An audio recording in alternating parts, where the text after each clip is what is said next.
பணப்பெட்டி 2.0 task பற்றி இன்னொரு promo வந்திருக்கு. பிக் பாஸே சொல்கிறாரு பணப்பெட்டி 2.0 அப்படின்னு. அதில் எப்படின்னா 3 ரவுண்டு இருக்குது போல இருக்குது. ஃபர்ஸ்ட் ரவுண்டில் வந்து வினோத் அண்ணா ஓடுறாரு. ஓடி அவர் வந்து 10,000 ரூபாய் எடுத்திருக்காரு. எடுத்துகிட்டு 10,000 ரூபாய் எடுத்துட்டேன் பிக் பாஸ் அப்படின்னு சொல்கிறாங்க. சொல்லிவிட்டு அந்த பெட்டிக்குள்ளே போட்டுடுறாங்க. அதுக்கடுத்து செகண்ட் ரவுண்ட் அப்படின்னு சொல்கிறாங்க. செகண்ட் ரவுண்டில் யார் ஓடுறாங்கன்னா சபரி அண்ட் அரோரா. நம்ம காலையிலே பார்த்த ப்ரமோ தான். அந்த ப்ரமோ தான் அதில் உள்ள சீன்ஸு தான் இப்போவும் காட்டுறாங்க. 2 பேரும் ஓடி பணம் எடுத்தாங்கல்ல. டோட்டலாக 44,800 ருபீஸ் எடுத்திருக்காங்க. ஸோ டோட்டலாக 10,000 + 44,800 இப்போ 54,800 ருபீஸ் இப்போ வரைக்கும் சேர்த்துருக்காங்க. அதுக்கப்புறமா தேர்ட் ரவுண்ட் டிரைவர் சீட்குள்ளே பாருன்னு ஏதோ திவ்யா கத்துறாங்க. அதெல்லாம் காமிக்கிறாங்க நமக்கு ப்ரமோவில். அதுக்கப்புறமா தேர்ட் ரவுண்டில் என்னென்னா எல்லாருமே 6 பேருமே ஓடுறாங்க. எல்லாரும் இப்படி வெறி கொண்டு ஓடுறாங்களே, இதை உண்மையிலேயே யாருக்காக எடுக்கிறாங்க அப்படிங்கிறது எனக்கு தெரியல.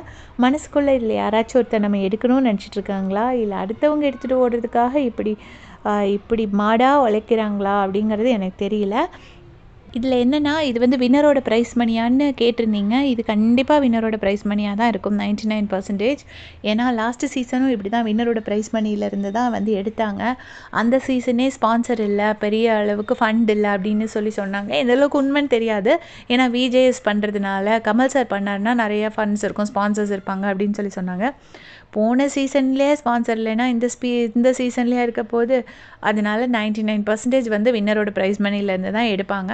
ஒருவேளை லாஸ்ட் சீசன் வின்னரோட ப்ரைஸ் மணியை ரொம்ப குறைச்சிட்டாங்கன்னு ரொம்ப கிரிட்டிசிசம் இருந்தனால இந்த வாட்டி அதை தப்பு பண்ண வேண்டாம்னு நினச்சாங்கன்னா வின்னரோட ப்ரைஸ் மணிலேருந்து எடுக்க மாட்டாங்க. பட் என்னை பொறுத்தளவில் நான் என்ன ஃபீல் பண்ணுறேன்னா, எல்லாமே விஜய் டிவி வந்து ஃபேராக அவங்க வந்து ஃபஸ்ட்டே சொல்ல மாட்டாங்க.